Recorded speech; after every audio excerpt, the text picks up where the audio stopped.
Bonjour bandeko Balandia Chronique d'Ines TV, surtout à Nazana Gilmas Music Channel. Approche ya concert à 39e anniversaire à quartier latte ezakoya etikali semaine moko. Concert ekosalema lelo toza le 21, donc dans 8 jours concert déjà ekobetama. Alors avase nini toki komona na ba préparation à quartier latte. Une salle, il y a 3000 personnes, 3000 places. Comment expliquer Mounene ya Koffi Olomide avec Cindy Obayebani baza na voix à poupe. Ba vidéo na bango eza toujours à challenge na ba TikTok, na ba Facebook, place nyonso boza komona il est présent.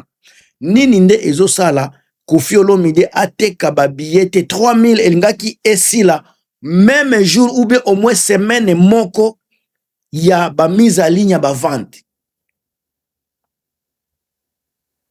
Nini nde esali ke Koffi Olomide a chité makasi boye. Batu oyo a invité na 13e anniversaire. Est-ce que baza capable ya ko tenir, ya ko zongisa quartier latte wana? Ou bien Koffi Olomide sali erreur falaki sala anniversaire na ye moko? Parce que ce toke kotala la ba invité. Ba invité ya quartier latte lelo, il ne faut pas un baza ko sala poids lisusu te. Koffi Olomide ye moko azo sala poids. Soki totali répétition na bango o bazo sala lelo, vous verrez que baza ba musicien o Koffi Olomide akoyemba na bango baza éparpillé.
Baza ko répéter vraiment vous sentir qu'ils ne sont pas là.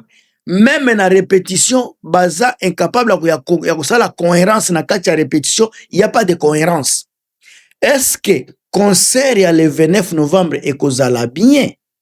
Inquiétude na biso sika ba melomane, biso ba bato to lingaka quartier latte, to lingaka récite ya Koffi Olomide, to komi ko s'inquiéter.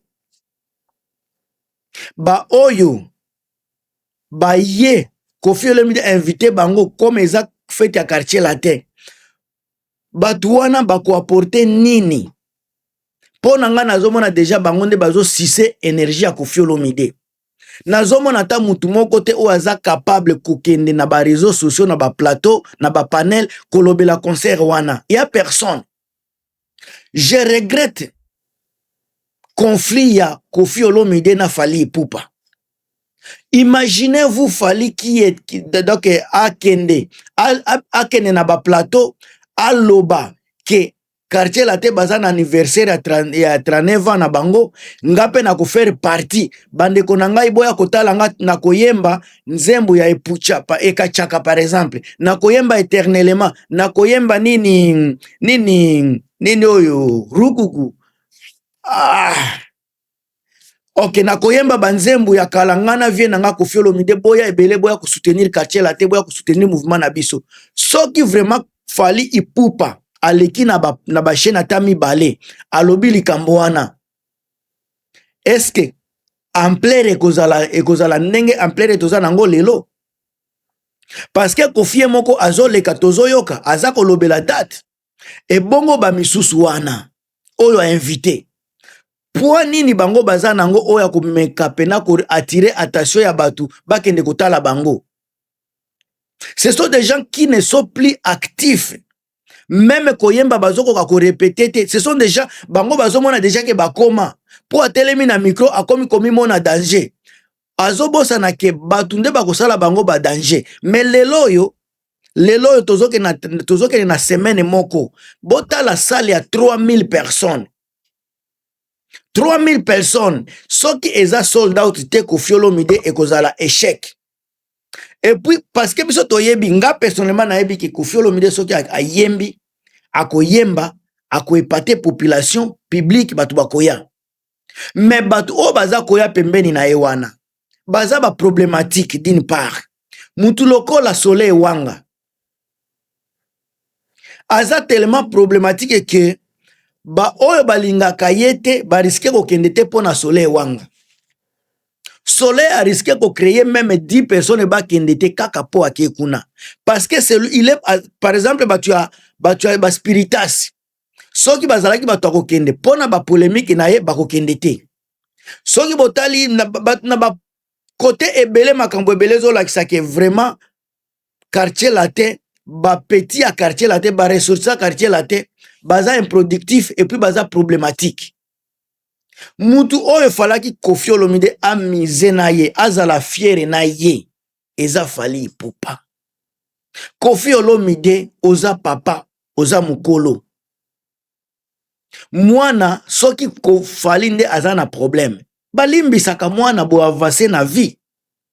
Fali fi votre employeur azalaki mutu musala na yo. Mais azalaka lisusu mutu musala na yo te. Il fi eza makambo ya passé. Lelo fali aza patron, aza na entreprise na ye, aza ko konza batu.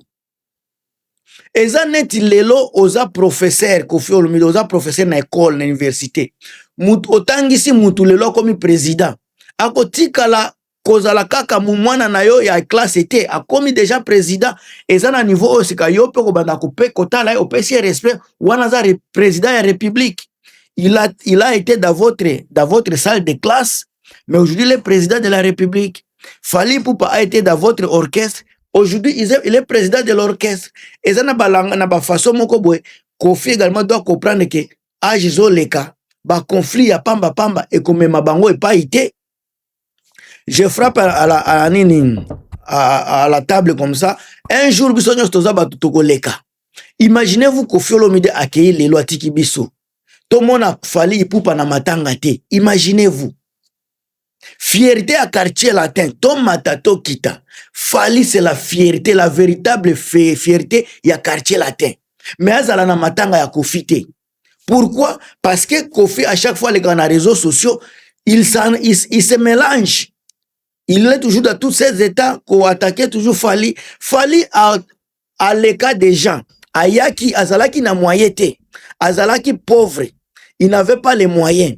Azamwana makelele nyoso batu balobaka oui. Fali doit être fier de son passé. Azalaka nango pe fier. Il a été na katia na kibinda koi. Il a été na tala lanta.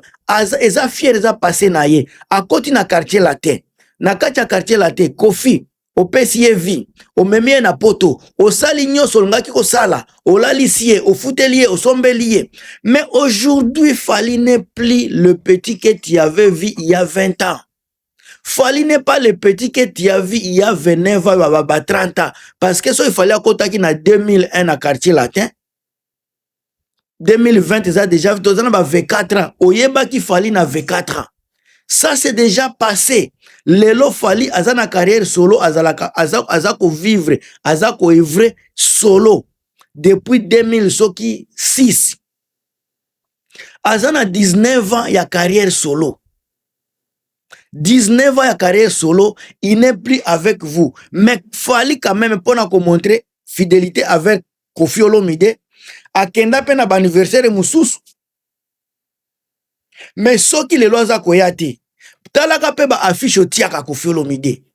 Soki oza kotia affiche ko Fali oza kolongole na affiche na yo. Soki oza kolongola Fali na affiche ya 39 ya carrière. Soki olobaki anniversaire ya depuis 2007 ti lelo tongaki to comprendre. parce que fallait azala quitter. Mais 37 ans donc il fallait pas parmi ba Jordan Kousa baza. Notre papa Koffi Olomide, vous êtes en train de diviser le jeune. Vous êtes en train de diviser les musiciens. Au lieu de rassembler bango, Koffi Olomide oza ko diviser. Tant oza ko longola image ya Fally, ya Jordan, ya Bassam Chitu. Bazalaki ba musicien effectif na quartier latin, ozo longola bango eza na tina. Et puis ce sont des ba musiciens oyo ba yebani koleka ba misusu. Mutu lokola Fally Ipupa ne peut pas s'en passer. Sam Chitu oyiko s'en passer te ba Suzuki. Soki bango za kocha bango te, eza na likambo moko Koffi Olomide notre papa aza ko se rapprocher nango. Eloko wana ye attaque papa, c'est lui qui devrait éliminer babiloko wana. Tangu Koffi azoleka na réseaux sociaux, tozana ba problème te, tozana problème nini? Mais pourquoi vous ne vous parlez pas? Soki bozalaki na problème te nde bosololaka. Mais pourquoi vous ne vous parlez pas? C'est parce qu'il y a des problèmes. Le problème maintenant est tozomona malembe Koffi Olomide des problèmes parce que c'est lui qui s'engage toujours ya ba attaque. Sortie médiatique ya Souka attaque kaka. Koffi Olomide qu'on ne peut pas se fâcher, se voiler la face. Au sala qui attaque avec Fally Ipupa. Attaque papa. Yo mutolunga ki obanda kukata koboma ba moto malgré ba interview ba question baza ko poser yo avec intelligence Koffi Olomide zanango. Koffi Olomide devrait être capable ya koyeba ko gérer ba question pour na ko inviter ba biloko aboye parce que tolinga te Koffi Olomide akozala toujours na posa ya Fally na ba événement mais Fally akozala na posa ya Koffi lisusu te. Mais Koffi akoki kozala na posa ya Fally parce que soki Koffi azana ba concert ya boye akolinga pe batu bayaka. Fally aza élément oyo akoki ko permettre batu baya. Fally aza vraiment na vision, aza na aura, aza na visibilité oyo akoki ko permettre pe asala kape banini ba éloge na loboko eleisa ye elatisa ye mema ye. Mais Koffi Olomide mutu aza ko bloquer loboko wana ya Fally Ipupa asalisa ye. Tozo ngai naza ko senga personnellement na quartier latin mobimba entourage ya Koffi Olomide. Bon meka kosunga Koffi Olomide bola kiseke aza deja mukolo alinga te succès akosala lelo akosala kango lisusu te na oyo asala ki avant. Lelo aza ko vivre na kombo na ye. Kozala na conflit na mwana na ye Fally et komema ye epai ata moko te. Au contraire eza ko bebisa image na ye. Na kolinga ina kota mnangina kota mingi mais en tout cas na lingina sukela wana bandeko bo partager bo commenter bo pesa ba point de vue na bino na pesi ndeko na ngai Irene Mabweni Mbote Patricia Edouard ape Mbote na pesi bino. En tout cas merci Christelle MM Sika Ozali na pesi bino ba Mbote a trop bo partager bo commenter on est ensemble. Bye.